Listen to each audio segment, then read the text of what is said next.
limits. So, pag sinabing limits, maaalala nyo yung function of x. Diba ito yun may limit, function of x, as x approaches to a. And that is equals to L. Yun itong sinatawag natin na limit. So, dito, pwede mong sabihin na yung value of a is a constant. Okay? That is a constant. Sometimes, yung limit, near siya sa value of a, very near, as in most near value of a, kasi sometimes yung limit is nagiging siyang undefined. So in our examples na ibibigay ko sa inyo, makikita nyo yung pagkakaiba ng direct substitution tapos nagiging undefined compare dun sa gumagamit tayo ng nearest value of x. Evaluate limit of x squared minus 4 over x minus 2 as x approaches to 2. So, kapag gagamit tayo, kapag ginamit natin yung value of x na equal to 2, ang mangyayari dyan is equals to 2 raised to 2 minus 4, 2 minus 2, which is equals to 0 over 0. So, this is undefined. Okay? So, by that, kukuha tayo ng, mag-i-extract tayo ng value na malapit sa 2. Pwede siyang 1.97, 1.98, 1.99, pwede din namang 2.01, 2.10, 2.100. Kahit ano, basta malapit siya doon sa value ng x. 2.1 yung gamitin natin. So, i-substitute natin sa equation yung 2.1. 2.1 squared minus 4, 2.1 minus 2. So, that is equals to 0.41 over 0.1 or nearly equals to 4.1. Okay? So, meron na tayong nahanap na value na hindi siya undefined. So, kapag gumamit naman tayo ng ito, mas malapit-lapit, 2.01. Lagay natin siya sa equation. 2.01 squared minus 4, 2.01 minus 2. So, that is equals to 4.01. So, habang malapit siya doon sa value ng x, mas malapit din yung nakukuha natin or mas nagiging exact din yung nakukuha nating limit.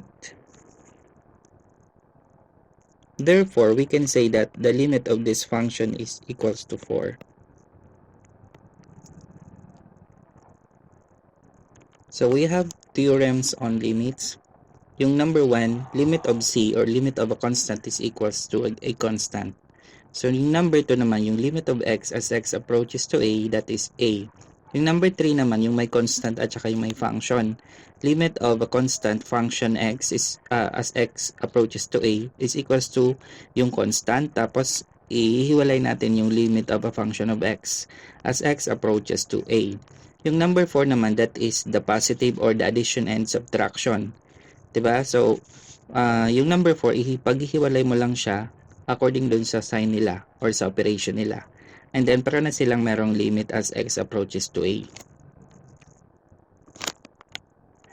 Yung number 5 naman, that is a multiplication of limits.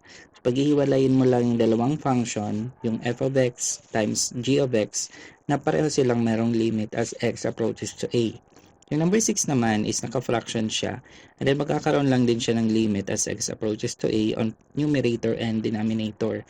Yung number 7 naman is yung n square root of function of x, and then ipapasok lang natin yung limit dun sa loob ng square root as x approaches to a. And then the last is yung yung merong power n. Okay? So, yung mga theorems on limits na yan, ang gagamitin natin sa pag-solve ng ating mga illustrative problems na nandyan sa inyong module. Okay? So, sometimes, hindi lang isang theorems on limits ang ginagamit sa isang problem. Minsan, halo-halo siya. So, depende sa kung ano ang given. Example, limit of a quantity x squared plus 3x plus 4 as x approaches to 2. So, ang una natin gagawin, paghiwa-hiwalayin natin yung mga limit dahil addition siya. So, that would be equals to limit of x squared as x approaches to 2 plus limit of 3x as x approaches to 2 plus limit of 4 as x approaches to 2. Okay? So kapag ganito na yung nangyari, di ba yung limit of x squared is pwede natin siyang isimplify using limit number 8. So ilalabas natin yung kanyang exponent. So that would equals to like this one. Limit of x as x approaches to 2 raised to 2. Tapos yung limit of 3x naman, pwede natin gamitin yung limit number 3. Ilalabas natin yung constant. So magiging siyang 3 limit of x as x approaches to 2.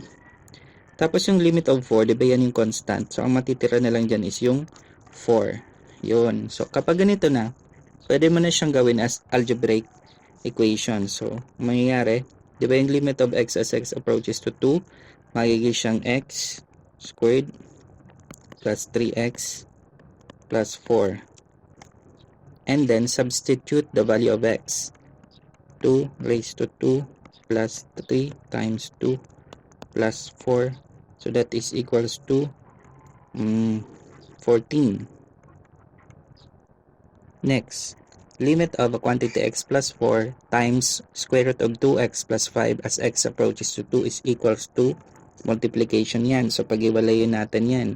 So limit of a quantity x plus 4 as x approaches to 2 times limit of square root of 2x plus 5 as x approaches to 2.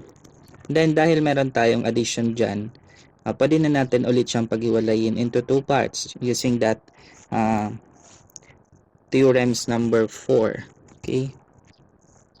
So ang mangyayari ganito, limit of x as x approaches to 2 plus limit of 4 as x approaches to 2.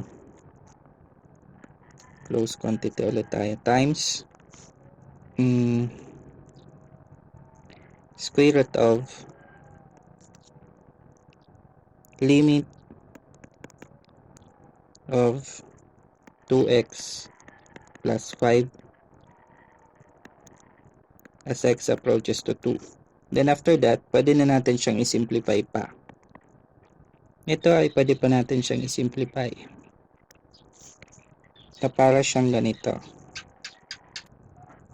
Plus limit of 5 as x approaches to 2 as x approaches to 2. Okay? And then simplify natin siya. Limit of x is equals to x plus 4 times 2x plus 5. Okay?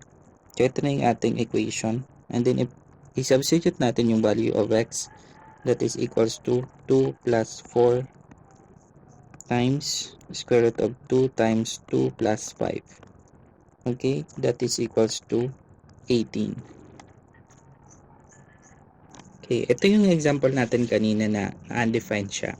Tapos ginamitan natin siya ng nearest value, nearest dun sa value of x. Pero ngayon, pwede natin siyang isimplify using expansion. So, expand natin yung x squared minus 4. So, ang mangyayari, this would equal to limit of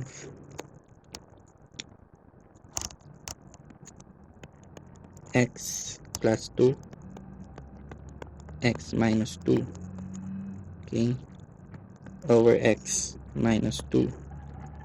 Okay, so makakancel natin to at ang matitira na lang is equals to limit of the quantity x plus 2, okay, as x approaches to 2. So this is equals to x plus 2. Substitute the value of x is equals to 2 plus 2, and that is equals to 4.